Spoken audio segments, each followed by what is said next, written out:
Other interesting business news, Party City is filing for bankruptcy yet again, which is quite sad since someday I might have gotten there again. Although not really, because, I think they peaked in around the 2000 era.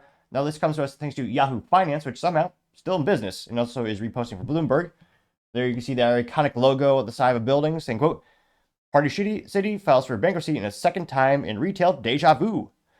Party City Holdco Inc. plunged into bankruptcy for the second time in 2 years, and it said it'll begin to wind down its approximate 700 store after sales faltered under the yoke of the stubborn inflation, which, yeah, it's definitely a major variable in terms of why, but also, it's been a rough year for most people.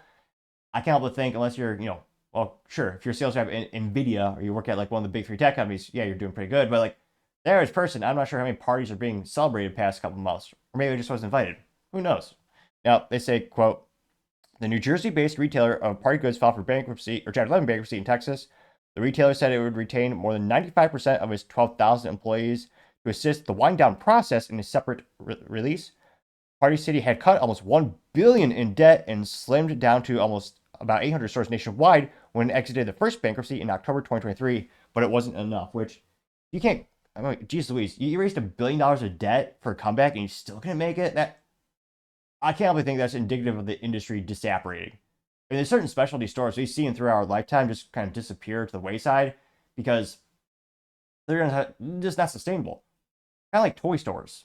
For the most part, every major toy store chain has gone belly up with, GameStop debatably on their last dying breath.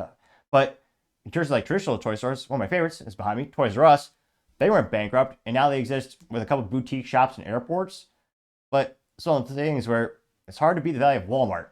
They have damn near everything you need in life, and they have enough kids' junk where if you need a gift or something, or you even have an aisle for party supplies. They have some hats and trinkets and knickknacks.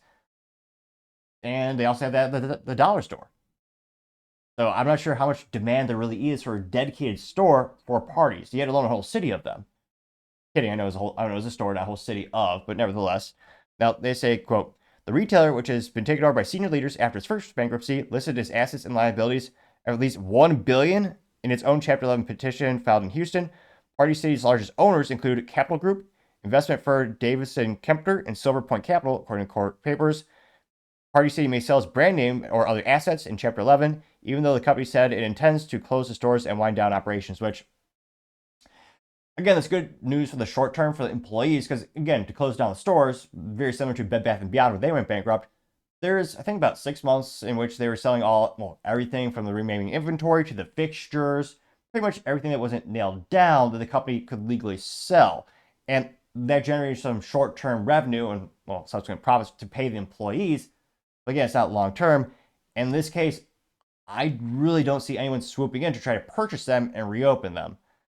I can't but think the brand, yes, someone will always pay for a name. There's always a value in that. But even then, I can't but think maybe it could be good for like a dedicated e-commerce platform. If you want to keep it as a standalone store somehow. Now, they noted that the company, which sells everything from costumes to birthday cake toppers, posted a net loss of $91 million in the third quarter 2023, according to the last public filing. The group of secured bank holders took it private after restructuring.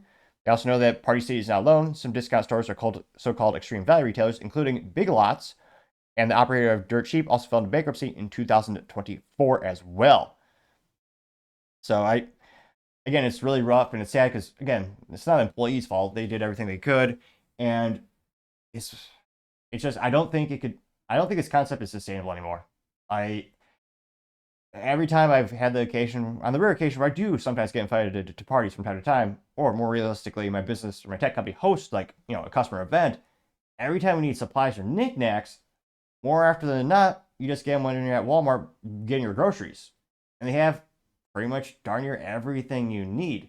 They have balloons, they have little mints you put on the tables, little specialty napkins. Which, interesting enough, to this day, I've never bought napkins in my life. Is that I don't know why anyone would buy them. It's really just small paper towels.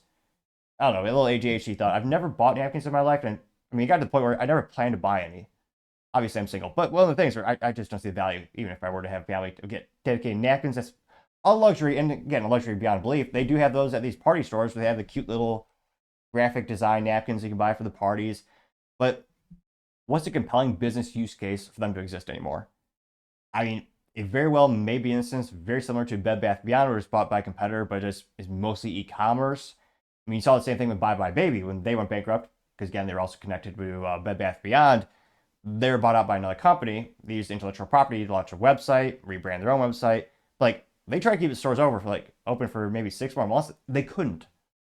Because again, those specialty stores, I don't think I don't think they're sustainable. The last time I went to the Party City, I'm pretty sure it's when I was in middle school or maybe high school, way back in the day when gas was under $2 a gallon, that long ago in history. It's been quite some time. So it stinks, but I think realistically, someone will come in, they'll purchase the intellectual property, they'll launch an e-commerce website, maybe an affiliate program with Amazon or something like that. But I think that's most likely going to be the future, and hopefully all employees are able to find gainful employment at a competitor, which, well, let's be honest, I don't think there's any realistic competitors for brick and mortar for them. More realistically, they'll get a job at like Target or Walmart. But, I mean, let me know in the comments, when was the last time you actually went to a Party City? Then when was the last time you actually remember their name? Let me know in the comments, because as always, be fascinated to hear what you have to say. Thank you everyone for taking the time to tune in today. Again, try to get to 4,000 subscribers by the end of the year, so if you can click that button, I greatly appreciate it. Also, give me a thumbs up, thumbs down, or comment. It's a great way to give me some additional feedback, letting me know how I can make the show better and better. Lastly, don't forget to take time to tell your family, tell your friends, tell your coworkers, heck, tell your enemies, tell anyone and everyone. Just stay safe, fight the good fight.